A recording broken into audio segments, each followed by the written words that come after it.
السلام عليكم ورحمة الله وبركاته، حبايب قلبي من داخل مصر ومن خارج مصر كلكم بحبكم في الله. نسمي بسم الله كده ونشوف الخصلة العسل ديت اتعملت بأرقام ايه.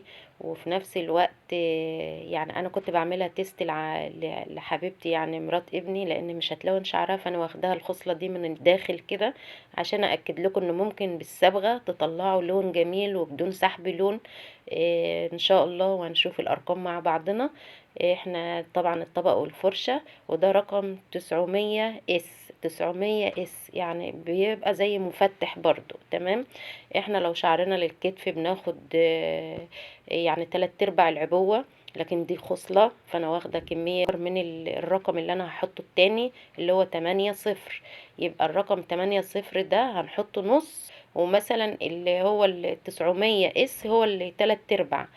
خلاص. وفي نفس الوقت نقطة مصحح اللي هو البلو الأزرق، نقطة نقطة زي الحمصة، بس دي بقى خصلة، فانا واخدة حاجة بسيطة جدا. فأهم حاجة أهم حاجة من ده كله ان انت تدمجي التلات ألوان مع بعض كويس قبل ما تحطي الأكسجين اللي هو 9% اللي هو 30. هتحطي التلات ألوان وتدمجيهم كويس قوي قوي قوي، علشان لازم قبل ما تحطي الأكسجين يكونوا مندمجين مع بعض. في نفس الوقت هنحط بقى الاكسجين بتاعنا اللي هو ما يعادل مرة، يعني مثلا ان كان يوتيوب او على الميزان 100 ملي، هيبقى ايه 100 ملي اكسجين، يعني مرة قصاده مرة، يعني نفس المقدار هيبقى مقابله مرة. تمام. هنقلبها كويس زي ما احنا شايفين، لان دي خصلة زي ما انا قلت لكم. إيه، وانا واخداها تيست كده من نص الشعر.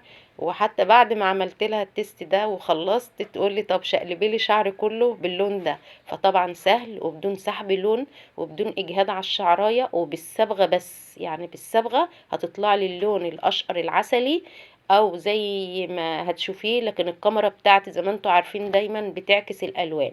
فبالله عليكم شجعوني، بالله عليكم شجعوني، بحبكم في الله. فضلا ليس امرا. فحتى ان انا اطور من نفسي واجيب كاميرا كويسة او اجيب تليفون كويس يكون كاميرته كويسة علشان اصور لكم شغلي، لان بجد بجد الكاميرا ظالمة كل الشغل.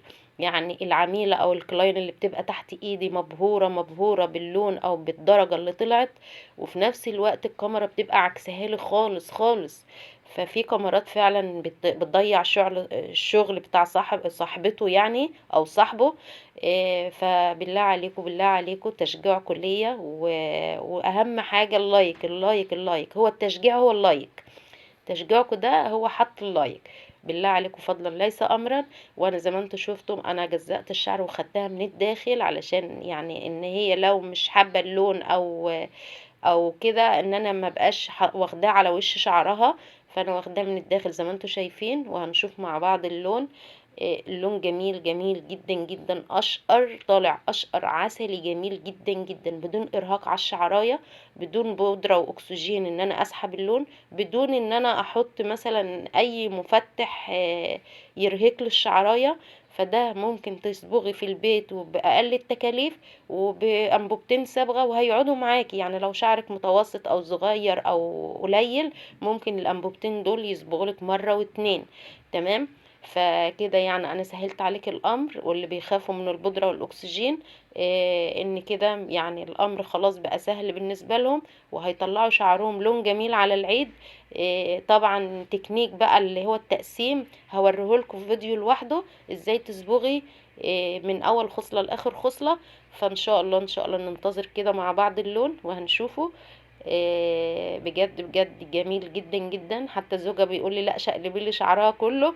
فانا قلت له طيب حاضر، بس افضل لان انا واخده تيست زي ما انتم شايفين الكاميرا مغمقاه، لكن هو اللون افتح من كده، اللون جميل جدا جدا.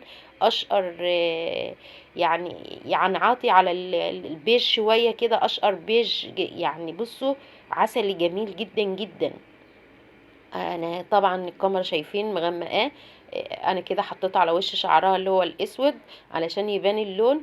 وفي نفس الوقت انا يعني هحاول افتح الكاميرا من زاوية تانية يمكن اللون يكون زاهي شوية. بس هو اللون جميل جدا جدا جدا، اشقر عسلي وبدون مجهود على الشعراية. افتكر يعني الكل بيدور على كده، الكل بيدور ان هو يعمل شعره لون جميل على العيد وبدون ارهاق وتعب على الشعراية. فافتكر ان يعني التلات الوان اللي انا قلتهم هو مش تلات الوان، المصحح ده نقطة، مش حابة تحط مصحح مش مشكلة، تمام.